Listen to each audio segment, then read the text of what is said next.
Pourquoi les Africains aiment tant se lancer dans l'élevage des poulets? Peut-être parce qu'on leur a dit que ça rapportait beaucoup d'argent en très peu de temps, 3 mois en moyenne. D'un côté, c'est vrai. Mais en même temps, ce n'est pas tellement vrai parce que si tu ne sais pas comment faire et que tu es débutant, je doute que tu gagnes des dizaines de millions de francs CFA comme les formateurs aiment souvent nous faire croire là. Ce n'est pas trop ça. Généralement, dans la plupart des cas, ce qui se passe, c'est que je te retrouve souvent en perte, soit en échec total. Je vois souvent d'autres vidéos où d'autres ont perdu tout leur élevage de poulet parce que ils n'ont pas suivi certaines règles de prophylaxie de santé, etc. Dans la vidéo que je suis en train de tourner avec toi, bien sûr, je vais te montrer ce qu'il faut faire pour ne plus perdre ton argent en élevage de poulet. Parce que ça devient terrible. Le nombre de personnes qui se lancent dans l'élevage de poulet pour essayer de créer une source de revenus secondaires et qui perdent tout est incroyable et est en constante augmentation. Comment arrêter ça? Quelles sont les bonnes pratiques à adopter et quels sont les bons conseils? Je t'explique tout dans cette vidéo.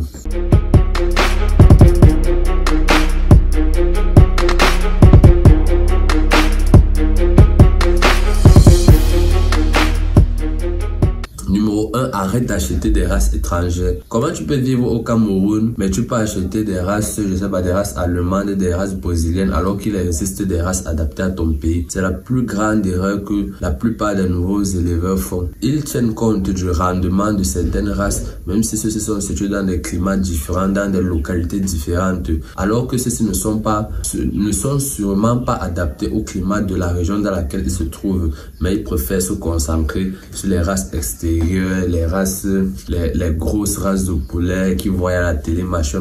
Alors que ces races-là, la plupart du temps, ne sont pas viables à notre environnement. C'est pour ça que je vois beaucoup d'éleveurs, ils ont un peu d'argent, ils importent les races de poulet avec même l'aliment souvent, sachant que ceux-ci vont leur donner beaucoup de rendement, mais ce n'est pas ça. Les races-là sont mal adaptées à notre climat tropical, surtout les races qui viennent d'Occident, ils sont très mal adaptés et en même temps, leur alimentation n'est pas facile à trouver. Et en plus de tout ça, de tout ce que je t'ai cité précédemment, les habitudes alimentaires de certains vont faire que tes races ne seront pas forcément tant convoitées sur le marché parce qu'ils sont habitués à manger certaines races locales par rapport à d'autres. Moi, je trouve que c'est vrai que c'est une valeur ajoutée d'avoir des races différentes, mais il faut voir quand même le marché dans lequel tu te situes.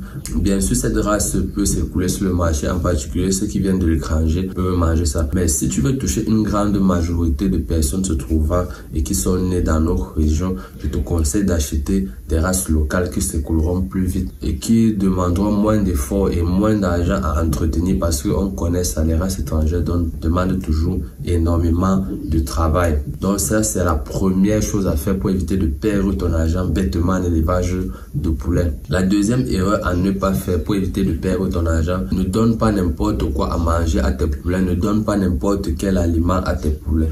Tes poulets sont des organismes vivants et de ce fait, ce qu'ils consomment se ressent directement sur leur organisme et leur état de santé. Tu ne peux pas donner à tes poulets n'importe quoi en espérant qu'ils vont grossir plus vite ou soit que, je ne sais pas trop, le fait de leur donner telle nourriture, même si ce n'est pas adapté pour leur organisme, va leur permettre de grandir plus vite. Tu dois leur donner des aliments adaptés pour leur croissance et pour leur grossissement. Et ces aliments-là, on ne les trouve pas n'importe où. Ce n'est pas leur donnant des restes de nourriture que tu as mangé hier soir que ceux-ci vont prendre du poids. Tu dois aller acheter ces aliments-là en provente, en magasin, en boutique. En fonction d'une composition alimentaire particulière et de ce que tu vises, tu atteindras les objectifs. Si ton objectif est de faire grossir tes poulets et que en quelques mois tu les sors pour les vendre, tu pars dans une provente et tu demandes la composition alimentaire de l'aliment qui fait grossir, du grossissement de tes poulets. Tu n'as même pas besoin d'être expert dans le domaine.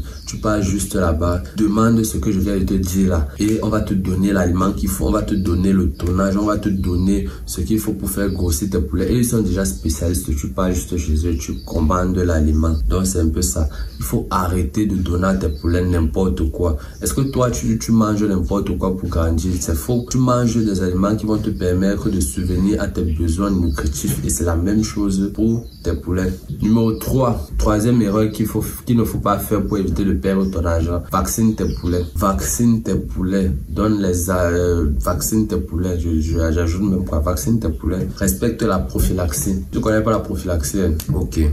La prophylaxie, c'est l'ensemble des méthodes de traitement qui permettent de résoudre ou de prévenir les problèmes de santé des animaux d'élevage. Ici, en l'occurrence, c'est les poulets. Mais il y a la prophylaxie des pois, il y a la prophylaxie on va dire quoi, des cobayes, il y a la prophylaxie de n'importe quoi. Donc, respecter la prophylaxie, c'est adopter les bons gestes pour garder tes poulets en bonne santé. Vaccine ceci pour éviter qu'ils ne prennent des maladies comme la grippe aviaire, la coccidiose, le gumbro, machin, etc.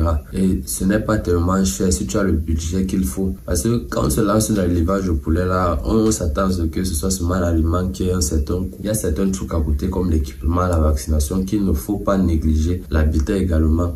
Donc tout ça, il faut inclure ça dans ton budget. Et dans ce budget-là, la vaccination est un élément important, aussi important que l'alimentation parce que c'est ça qui permet à les poulets d'éviter des maladies contagieuses. Parce que si un poulet est déjà malade, un poulet a déjà la grippe, c'est tout ton cheptel, tout ton élevage de poulet qui sera touché. Donc, le plus important, la deuxième chose la plus importante en élevage de poulet, c'est de les vacciner. Vaccine tes poulets. Dernière erreur pour éviter de perdre bêtement ton argent en élevage de poulet. Quand tu as l'occasion de vendre tes poulets, vends.